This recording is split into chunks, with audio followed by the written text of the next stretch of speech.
It has come to our point in our show that we like to have everybody listen in because we have a live interview with a band from the local area.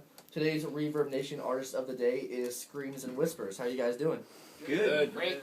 Thank you guys for getting out of bed a little early, probably than you guys wanted to, and coming in. Tell me a little bit about Screams and Whispers. We're a band from Baltimore County.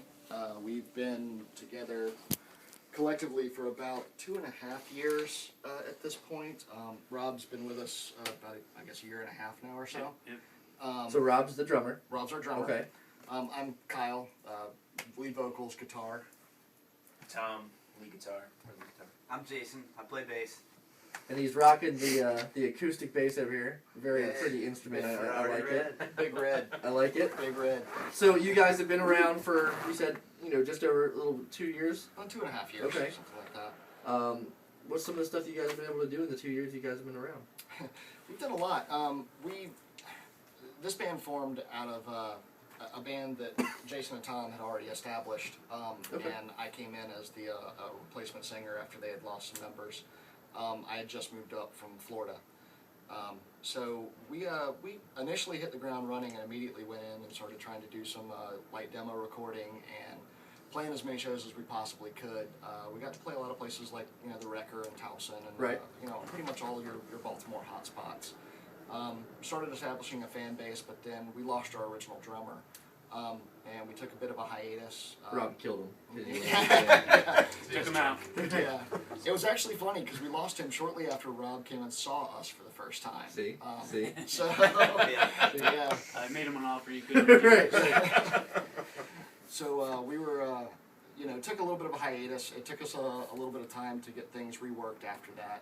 So we definitely lost a little momentum at that point, but we've been steadily regaining ever since we got Rob in the fold and started reorganizing things and got a EP recorded and Awesome. sort of we're at that relaunch point.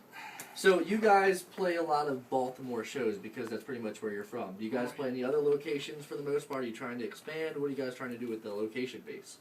We're definitely trying to expand. We're all family men as well. Right.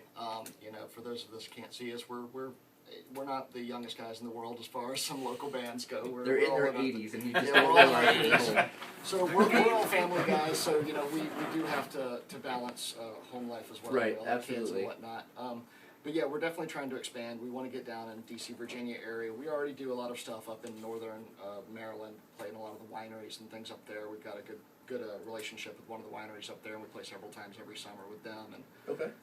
so we're doing a lot of things like that. So what are some of your guys' influences? And we'll go person by person. Like, who are people that when you guys were growing up, you guys wanted to emulate, be just like, they were who you started music for, basically. I started playing music for fun. It turned into, more than a hobby. And my influences came from reggae and punk, from what I used to listen to. And that kind of melds into some of our music today. Right, okay. Where are you originally from? I'm originally from Parkton, Maryland. You forgot. I don't know if anyone else knows. I grew forgot up in where the you're country. Okay. So and then I moved down into like Towson area, Right. Baltimore County. Cool, So. cool. What made you play bass, by the way? All the instruments you could have played, why did you pick up bass? A roommate of mine came in with a guitar, and I wanted to be able to play with him, so I decided I'm going to play the bass lines, and I always found myself humming the bass lines to every song. Right. So it was kind of natural. Okay, let's go down the line. I think I started playing when I was either 14 or 15, and it was weird because I was kind of forced into the guitar because we had to either take a music theory class in high school or we had to take guitar, and I was like, well, I hate music theory, so and the guy was a True rock musician. So, Right.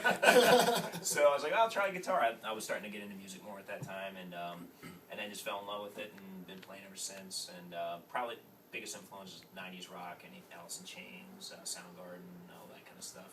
Awesome. You guys Kicks fans, by the way? I used to like Kicks. Used to. Yeah. Keyword used to. Used to. Well, we'll talk about them later on in the interview with Okay. something that we're doing that I'm not sure if you guys are aware of or not, but we're trying to get the word out. But let's go to Mr. I was gonna call him Ryan just to be You're funny. gonna call me Ryan. But let's go to Every Kyle. time. That's all right. So yeah, I started playing when I was about 14, 15. I was really influenced by a lot of singer-songwriter music and a lot of acoustic rock bands, stuff like Sister Hazel growing Right. up, and it's just that very Florida scene of what was going on down there. I came out of the same town that Creed blew up in as well, so you had I'm that sorry. kind of. I know. I really Still wish wasn't that as bad as never Nickelback, happened to you me. know? Yeah, they are worse than Nickelback. That's different. So yeah, I had to deal with that whole scene down there, but it was a lot of fun. But yeah, my biggest influences honestly were probably my stepdad's a drummer, Okay. and has played country and classic rock all his life, and done that. So I got to play a lot with a lot of more seasoned musicians growing up, and working with them. And that was probably my biggest influence. So you had more direct influences other than what you heard on the radio and all that kind of Oh, stuff. yeah, That's it was cool. a lot more direct experience influences. That's with those cool. guys. What about you, Mr. Drummer? Um, I always Got like my- I played drums, so that's always Oh, kind of cool. I like to hear who their influences are and stuff like that. I started. It was about 4th grade when I started taking drum lessons, and that was right after playing. My parents got me into playing piano for 2 years, but I mean, at least that was a great base. You can go Right. anywhere from piano, I guess. But influences, going through school, being and then eventually going to college at a small school, that you end up playing for like every group. So whether you're in marching band, whether you're in playing for jazz combo or playing a local rock band stuff, you end up playing everything. So influences. I mean, I'll listen to anything from Pantera to Wagner to Coltrane or whatever. Right, So, nice. anything with a good beat. All right, well, what's the first song you guys are going to play for us today? And tell us a little bit about the song. How you guys play a lot of almost all original music. Yeah. How your writing process, and just tell us about the first song you're going to play. Sure. It's a song called Wait.